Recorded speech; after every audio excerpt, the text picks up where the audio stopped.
So I've been thinking a lot about my own personal desire with everything going on in the world and how much I want to share truth with people. Maybe you're in that situation yourself where you're feeling like there's a burden on your heart to try to correct the narrative on things, to try to not necessarily set people straight, but help people understand truth of what's going on, what's really happening in the world when it comes to politics and culture, and what that means at a spiritual level with Jesus coming back pretty soon. I think it's fair to say that he's coming back super soon.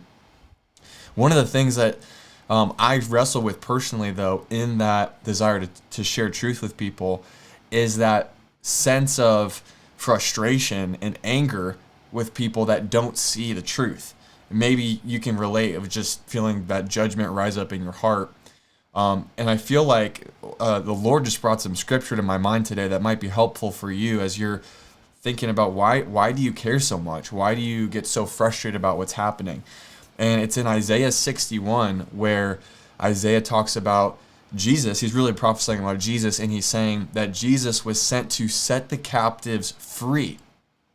And we being believers, being followers of Christ, we have been set free from our own spiritual bondage, and we've been brought into his marvelous light.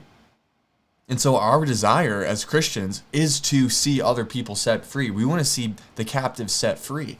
But in that wanting to see people set free, we can forget that the people that we're serving, that we're trying to set free, they're not the problem. They're not the enemy. There's an enemy that has held them captive, but they might not even realize that they're captive. So the analogy that I want to give you is, as I've been helping serve in this anti-human trafficking organization that I've shared with you, a lot of you that I've been doing, one of the things that we've learned, or that I've learned along this journey, is that when law enforcement goes to set victims of human trafficking free, one of the things that they discover is that a lot of the women or a lot of the children who are held captive in these really horrific scenarios, they don't even necessarily want to be set free. I'm not saying that's true for all of them. I'm just saying that happens a lot, where these women who are caught up in this scenario where they've been manipulated, they've been duped, they've been held captive even psychologically. They don't really realize that they are held captive, and they think that they might have it good.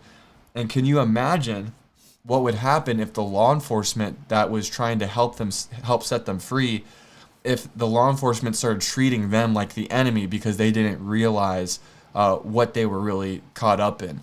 And so the law enforcement, as in their training, they have to learn how to have compassion and how to walk these victims through that scenario so that they can kind of untangle the captivity of their own minds. And we as Christians, let that be an amazing picture physically of what happens in the spiritual when people they've been held captive, strongholds in their minds and in their hearts and in their souls because they've been deceived. They have been held captive by a deceiver that has just held this lie in front of them for so long. So it's important. It's extremely critical that as we share truth with people, we gotta share truth. The truth shall set you free. That is why we share truth, because truth, whether or not people want to hear it, whether it's comfortable or uncomfortable, heck, people might even call you the enemy because you start sharing truth. You cannot let, you and I'm speaking to myself here too, we cannot allow that to taint us and distort the compassion, the love of God that he has for the captives, for the prisoners.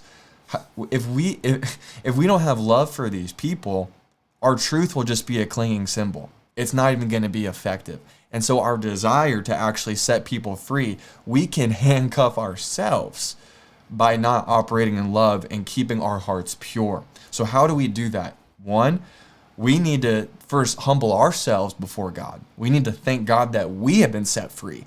It's not by our decision, our own choice that we've been set free. It is by the grace of God that we have been set free from demonic and deceptive strongholds, that we have been brought into the kingdom of his marvelous light, that we came out of darkness and out of death We didn't even have a grid to save ourselves. We didn't have a grid for truth. It was by his grace that we even know the truth. We need to recognize and humble ourselves and thank God that by his grace we have been brought into light.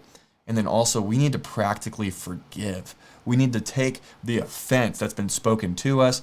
Maybe it's a family relationship, maybe it's a friendship, a coworker, somebody that has just exited out of your life because of the truth that you've been sharing. Maybe you're in a position where you're finally, you are ultimately alone. You are by yourself with your convictions. You've lost your relationships. And now you're in a position where you feel like everybody else is the enemy.